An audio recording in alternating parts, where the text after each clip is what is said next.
Hello, here we are with Bedroom Talk with Dwayne and Becky. And all On right, Proposition 58, yes, English we're still. Proficiency Multilingual Education Initiative Statute.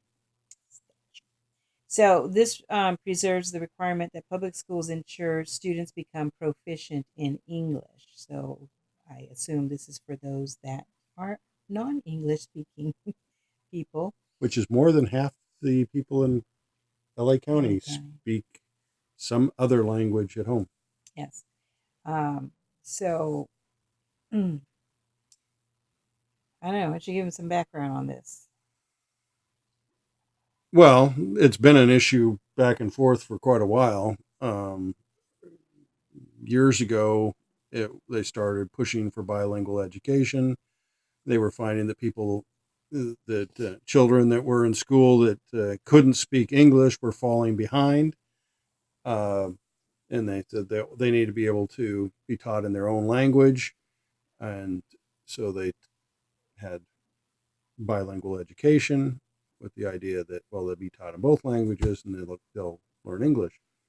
And their grades came up because they were able to take tests in their own language and be taught in their own language. What happened was they didn't gain a proficiency in English very quickly, and many Mm-hmm. of them just kind of stayed in bilingual classes way too long.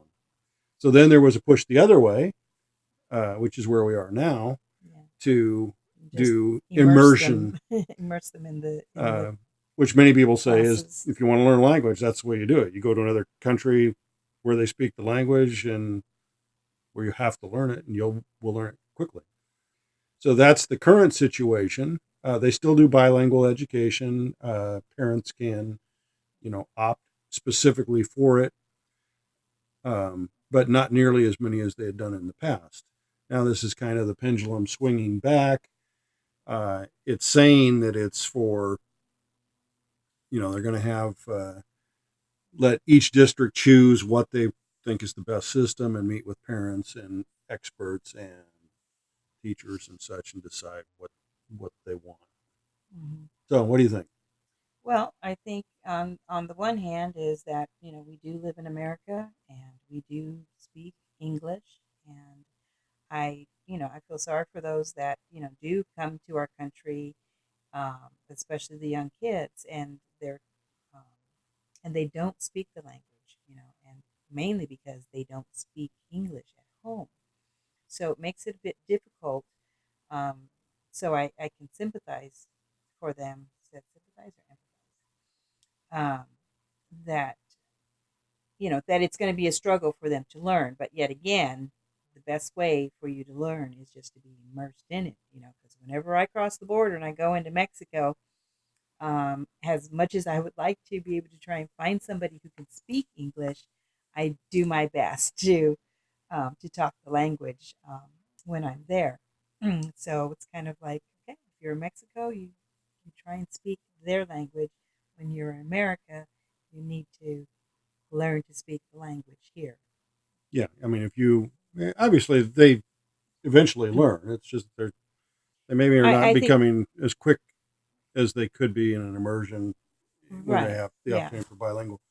A couple experiences. One was working with a guy that came directly from Mexico. He was a welder at our company, and we didn't have a lot of Spanish speaking people. And so he tried very hard, but he couldn't speak any English when he got there. But within just a few months, because he was in this immersion program, he had to learn it. Um, and he worked at it. And uh, like I say, within just a few months, he was up and running and doing just fine, and he converse fine. So that's what I've seen. Well, and then we had the other experience with exchange students that came, and they supposedly have been learning English all along. So, but we took two students in, and they were girls, and they really just stuck to talking to each other rather than joining in conversation with us to try to practice their English. And That's in contrast to others we had that came individually, mhm. and of course they didn't have a choice. And they're just in a few weeks. They were only with us for a couple of weeks, and their English got much better because they had to. I really think what's behind this is teachers that teach bilingual education get a bonus for doing so, and they're trying to preserve their jobs. Their classes have been dropping because they've had more people learning English, and so they want to kind of expand the demand, increase the demand for bilingual education. They get better pay. Uh, this actually even says if you're a person that speaks English only, you can opt to go to a bilingual class so that you can learn another language, uh, which of course again increases the demand for the teachers, and I think it's money driven more than it is. I think it's done more for the bilingual teachers than it is for the bilingual students. That's my opinion, and Mm-hmm. I'm recommending my experiences. People learn through immersion, and I think we should stick with it. So my recommendation is no. All right. See you next time.